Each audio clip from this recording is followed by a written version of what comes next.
Magandang gabi mga kaibigan, mga kababayan at mga kapatid. Mahalagang isyu po ang pag-uusapan natin ngayon. May kaugnayan pa rin dito sa idineklarang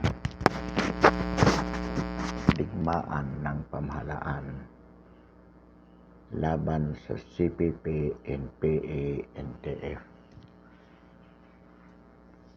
Magandang balita po tungkol dito sapagkat kamakailan lamang ay idineklara ng Anti-Terrorism Council bilang isang teroristang samahan ang CPP-NPA. Ano po ang implikasyon nito? Ang ibig pong sabihin, ang bagong batas na anti-terrorism law ay applicable na po, magagamit po ng pamahalaan laban sa mga NPA, sa pinaghinalaang NPA at mga kasabwat nito. Sa makatwid po, mas magiging madali para sa mga kasundaluhan at ating kapulisan at sila po ay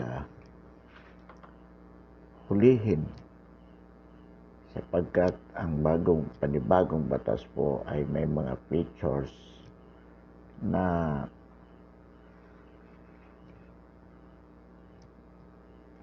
madali pong gamit favorably in favor of the government forces.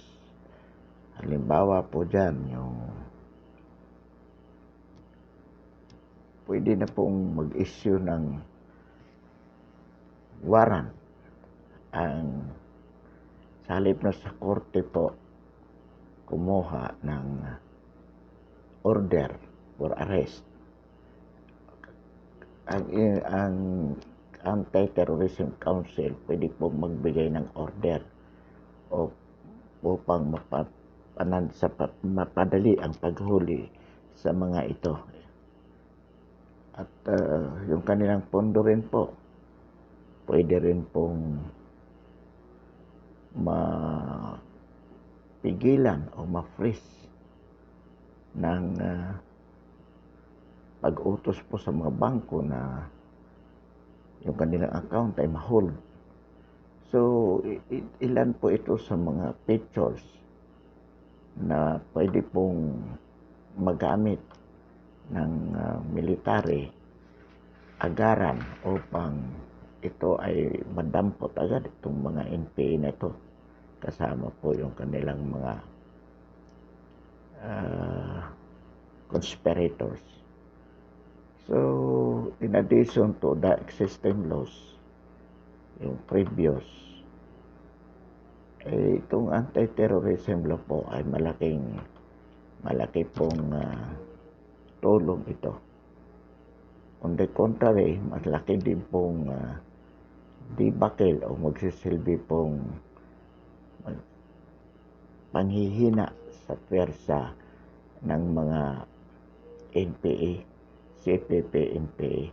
Kaya nga po ito tinututulan ng mga makakaliwang grupo sapagkat ang tingin po nila dito ay masyadong mapanikil itong batas na ito. Kaya po marami dito yung mga sympathizers ng mga makakaliwa. Naghain po sila ng maraming petisyon sa Supreme Court upang itong batas na ito ay pawalang bisa for being allegedly unconstitutional but good enough na hanggang ngayon po wala pang decision ang Supreme Court tungkol dito sapagkat ang mga hinihiling po ng petitioners ay pawalang bisa itong anti-terrorism law. Pero sa kagandahang o sa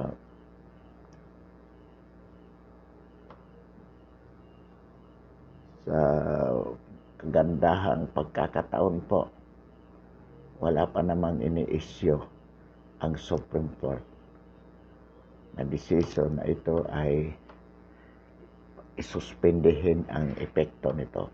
Sa mga katuwid, magagamit pa po ito.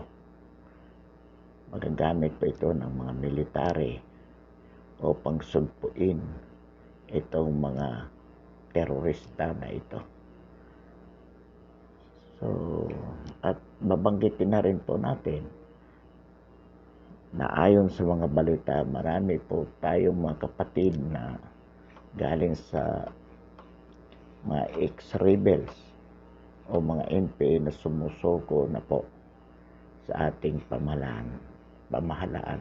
Tuloy-tuloy po yan.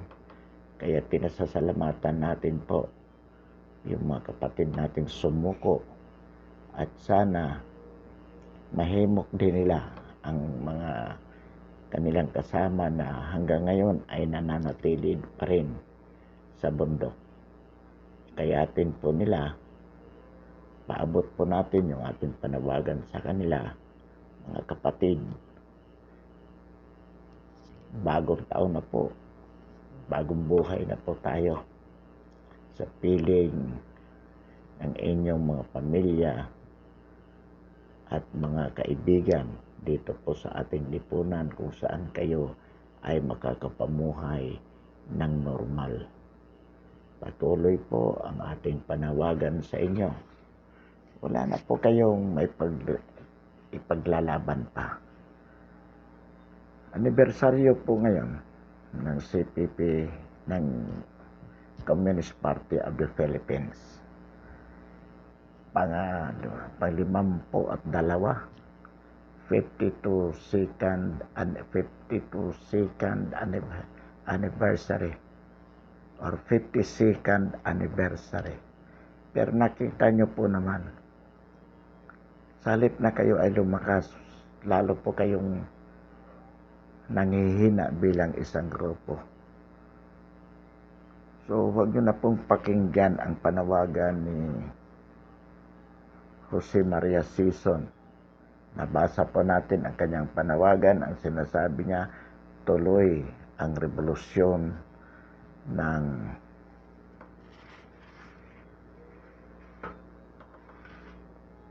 masang Pilipino laban sa gobyerno hanggang sa ito ay magtagumpay. Hindi na po mangyayari yan. At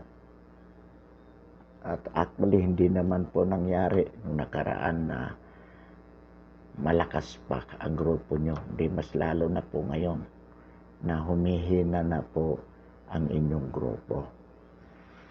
At kaugnay din po rito, patuloy din ang ating panawagan sa concerned agencies natin, the DILG, the Department of Justice, the National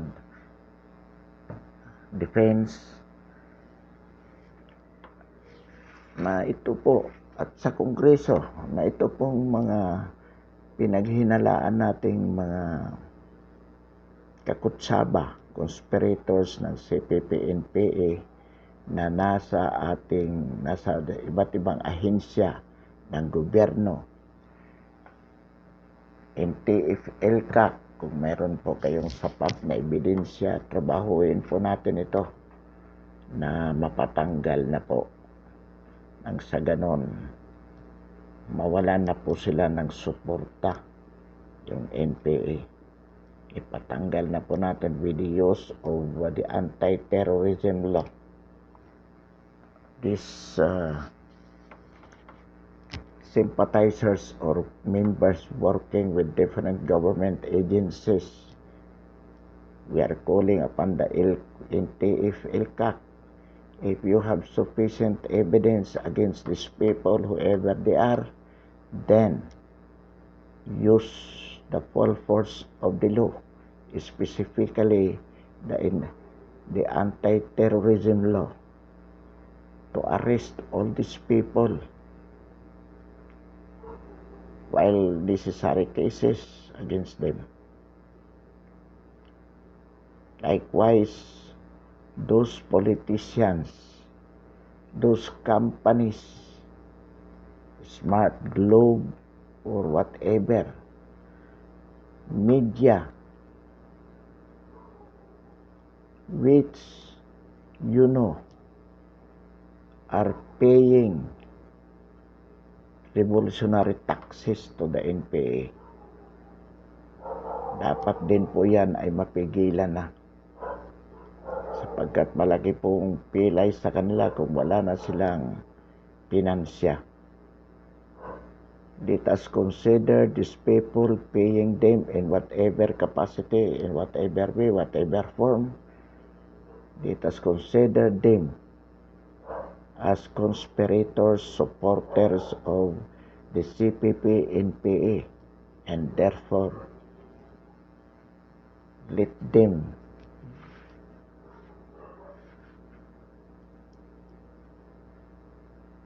be arrested if necessary. Nananawagan po tayo sa telecommunication. Tingnan po itong aligasyon tungkol sa Smart Art Club. If really they are paying revolutionary taxes, including other businesses, malaking bagay po ito para sa mga komunista, sa mga NPA, kung tuloy-tuloy na magbabayad sila. Sa DILG, also, Secretary Anyo, ang sabi niyo po, may natitirang 10% of the LGUs which have not yet declared persona non grata the CPP, NPA in their respective areas of jurisdiction. Kailangan pong makumpel natin, they have to choose in this war, whether they are with the government or with the NPA, CPP, NPA. If they should not declare persona non grata in the respective areas of jurisdiction, the CPP, NPA, it means that they are with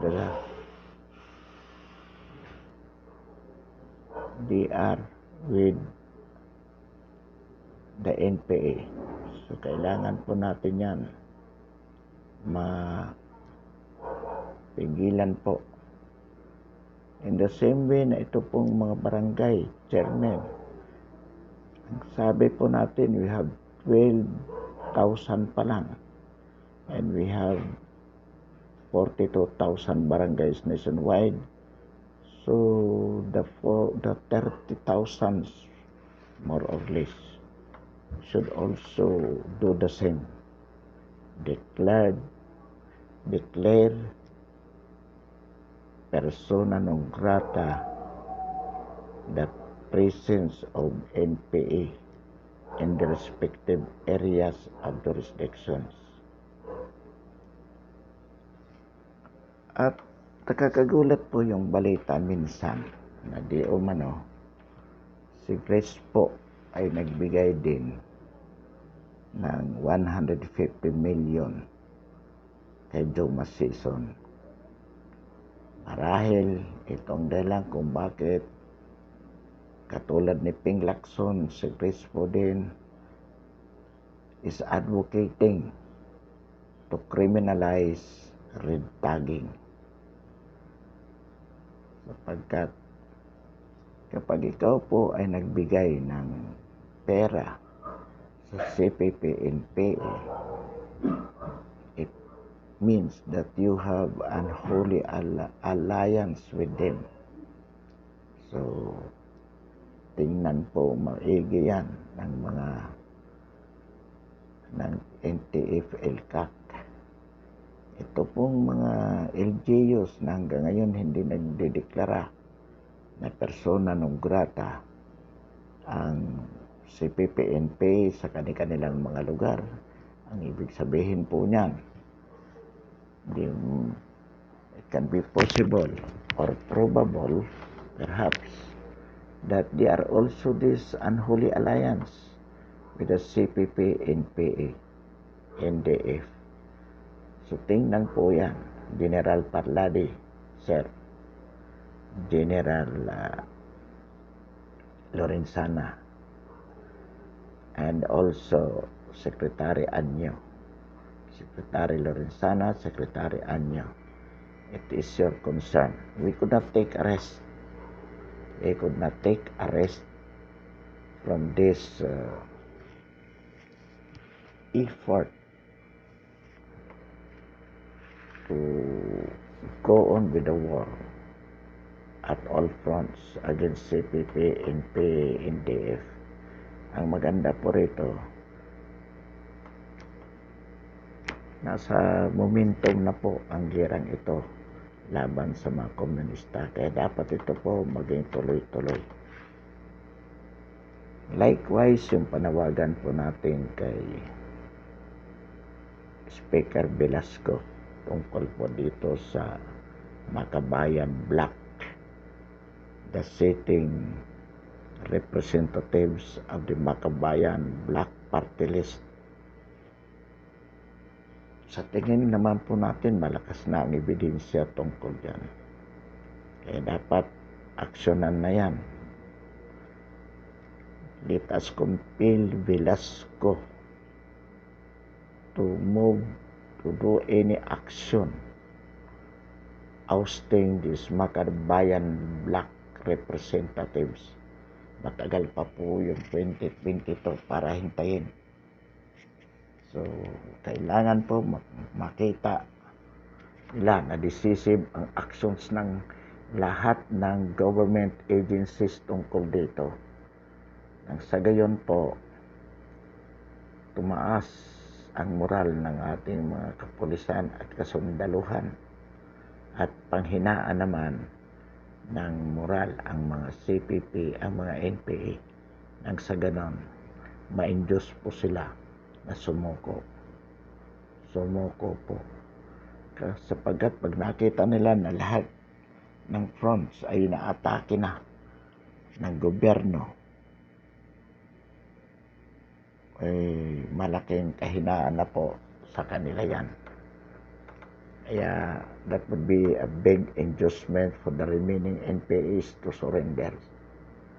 Kailangan lang makita nila po ang political will from all fronts in this war against CPP, NPA, NDF.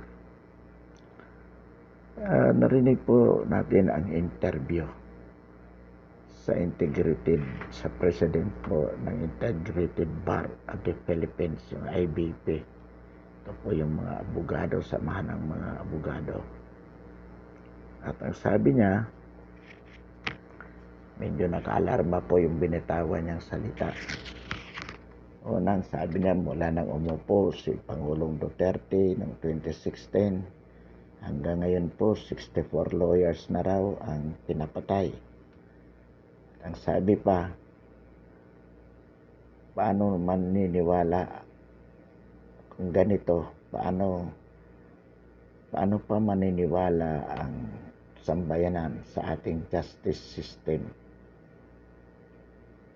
Ibig sabihin po, mawawalan ng tiwala ang masa sa ating justice system dahil sa dami ng pinapatay ng mga lawyers. Specifically, ang sabi po, 64 na mula nang umupo si Pangulong Duterte. At yung i-relate po natin doon sa unang statement ito na minsan ang IBP nagpahayag, nagbitaw ng ganitong statement na sana ang mga hukom ay maging matapat sa kanilang mga tungkulin, na hindi basta nag-i-issue ng mga warrants of arrest or search warrants na wala namang sapat na ebidensya. Yung pronouncement po na yan ng IBP,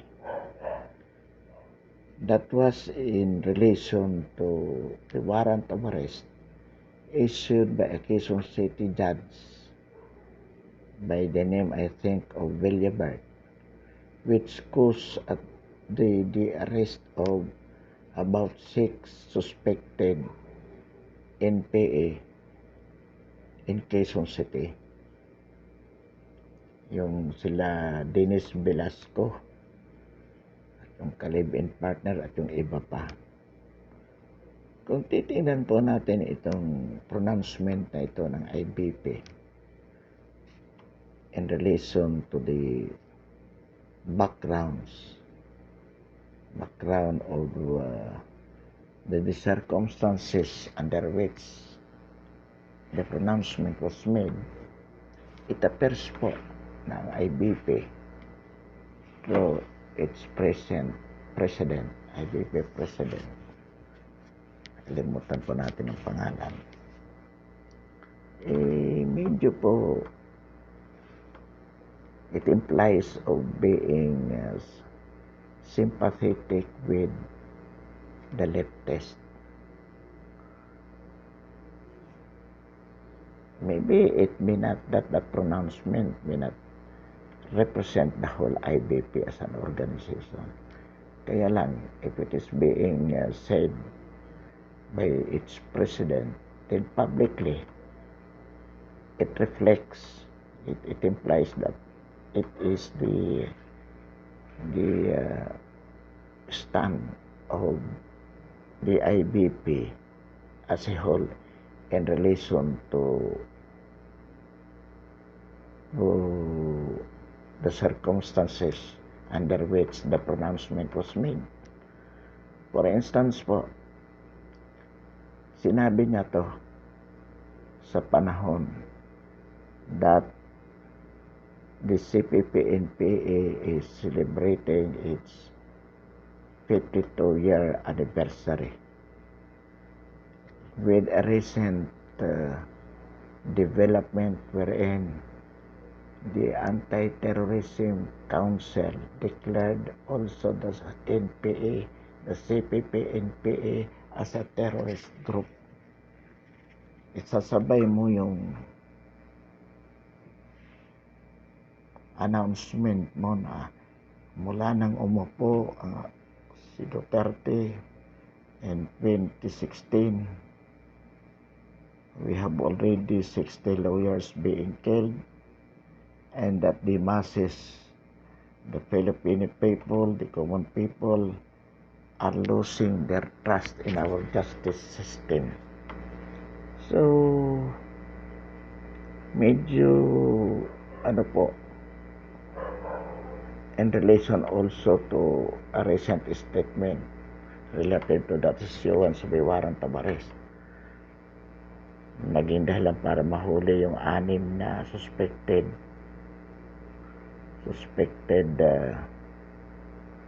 NPA somewhere in Fairview. Anong sinabi ng IBP dyan?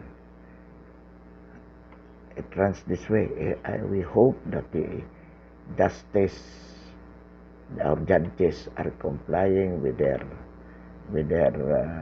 constitutional duties to issue warrant of arrest or search warrant only on meritorious cases. At sinabayan nga yan ng pagsasabi ng Makabayan Black na itong judge na to, ng Villabert, na nagiging itong court na to with Villabert as a presiding judge becomes a manufacturer of search warrant or warrant of arrest against the CPP-NPA. So ano po yung mga implikasyon?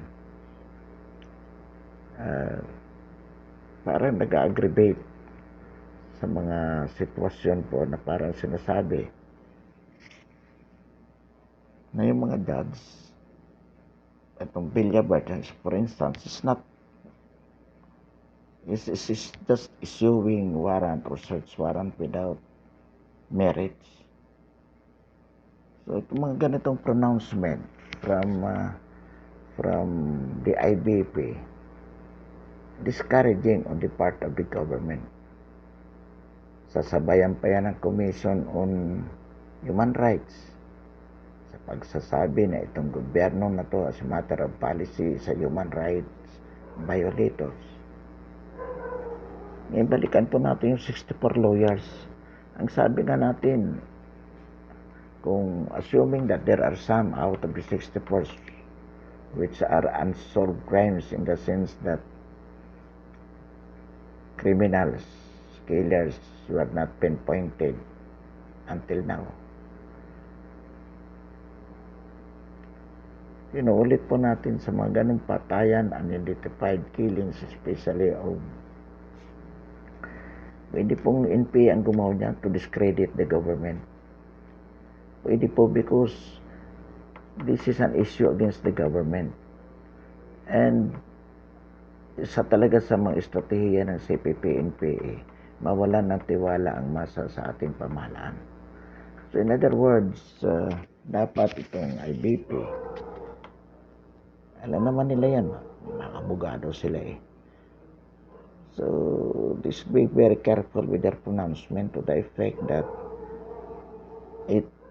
whatever pronouncement they make could not be taken against the government and in favor of the CPP-NPA, unless otherwise they are really sympathizers or supporters of that terrorist organization, which of course at this point in time, we are not prepared to believe, because we still believe that our lawyers uphold our system of governance.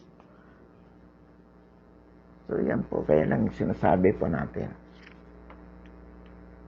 At saka dahil nga po dito sa wars on drugs, war against the CPP-NPA and DF, ito po ma-relate po natin yung panawagan ni Senator Pangilinan, Senator Lacson, because of what happened in Paniqui, Tarlac. Huwag daw magdala ng baril. Kailangan magkaroon ng batas na huwag magdala ng baril ang mga pulis kapag off-duty. This is the worst thing that we can do with our police force and the military. Why? Ang gera against drugs, ang gera against CPP-NPA is all the time, 24/7 yan. So, pag off-duty ang pulis at walang baril, they will be very vulnerable for being killed by these people during their off duties. So, pinapain po natin sila. Another thing, yung common criminals yan. Ikaw pulis ka, off-duty ka, sa harapan mo mayroong binibiktima ng common criminals. You won't respond kasi wala kang dalang baril. Pwede ba yun? The policeman is all the time policeman, even if they are off-duty. Ang pagiging off-duty nila, yun lang ay ano lang yun. Kumbaga, para lang magkaroon ng boundary yung active duty ka at saka yung rest time mo. Yung rest period mo para makapagpahinga ka naman. Ba't hindi ibig sabihin nun na kapag nagpahinga ka na, hindi ka na pulis? Ikaw, Ping Lacson, para kang hindi dating pulis eh. Hindi ko sa'yo maintindihan kung talagang kampi ka sa ating gobyerno o kampi ka sa CPP-NPA. Nakakapagduda ka na. Pero sana we are not prepared to believe that you are sympathizer of the CPP-NPA. Pero ayusin mo kasi, dati sabi mo, i-criminalize ang red tagging. Ito na naman ngayon, sinasamantala. Dahil lang doon sa nangyari sa Paniqui, Tarlac, tanggalan ng huwag payagan niya, may batas na huwag payagan na magdala ng baril pag off-duty ang pulis. Para kayo hindi naging pulis. Di ba yan si Kiko Pangilinan, gago talaga yan. Bobo talaga yan. So, hindi, against government yan. Kaya lahat talaga ng pagkakataong gagamitin yan. Wala namang mabuting proposal yan ngayon for Duterte's administration. Panay kontra talaga yan. Kaya walang bearing mga sinasabi yan. Pero ikaw, Lacson, we are still counting on you. We are still counting on you. Lacson, Ping Lacson. Kaya dapat hindi ka ganun mag-isip sa ating mga kapulisan. Inuulit po natin, mayroon talagang mga pulis na gago. And you have to do something kung paano ito mariresolve. No? Pero hindi ibig sabihin noon we would be stripping the police as an institution with their security just because of these isolated cases. Let us deal with these isolated cases individually on case-to-case basis. Tignan natin. Then, general disciplinary measures, yung lalo na yung training aspect, dapat talaga yan. Ma-institution na ma-strengthen para maging well-disciplined ang mga pulis. Bago din po natin wakasan, mayroong mga ilang pulis na nagpupus sa media, nang sabi po nila, gagawin nila yung katulad na ginawa ni Nuisca. Kung gagawin sa kanila, sa kanilang mga anak daw yon. Well, manifestation yan ng kayabangan, kagaguhan ng isang pulis, na aktibo, tanggalin po yan. General Sinas, yung mga ganyan na nagpo-post pa sa Facebook, na para bang ina-idolize pa nila yung si Nuisca. Tanggalin na yan agad nang hindi na sila maging dagdag that they could no longer do any damage at all. Dahil pag yan gumawa, dahil hindi nyo tinanggal, di kayo na masisisi talaga yan. Imagine, naalala ko dyan, kaya nga first time na mabasa ko, I posted in the Facebook na dapat ma-dismiss yan. Yung JM Delphine, na babae ba yun? At meron pang ilan na mga pulis. Nasabi nila kung sa akin ginawa yon, gagawin ko rin, babarilin ko rin sa ulo. Hindi tama yon. Kahit biro yan, hindi dapat. Especially at this time na nangyari. Then magpo-post sila ng ganon. Those people, yung JM Delphine na yan, General Sinas, DILG Anyo, Secretary Anyo, we are calling your special attention na dapat yan, they must be dismissed from the service. Sapagkat by attitude, it means that they are not good policemen. They might be doing the same, most probably, as they have said, kahit babero yan mental attitude yan. So dapat yan, tanggalin nyo sa pwesto. Mga kababayan, mga kapatid, marami pa tayong dapat pag-usapan. Pero next time around, hindi naman ito matatapos. On the while, I say good night. Thank you, and still, Merry Christmas and a Happy New Year.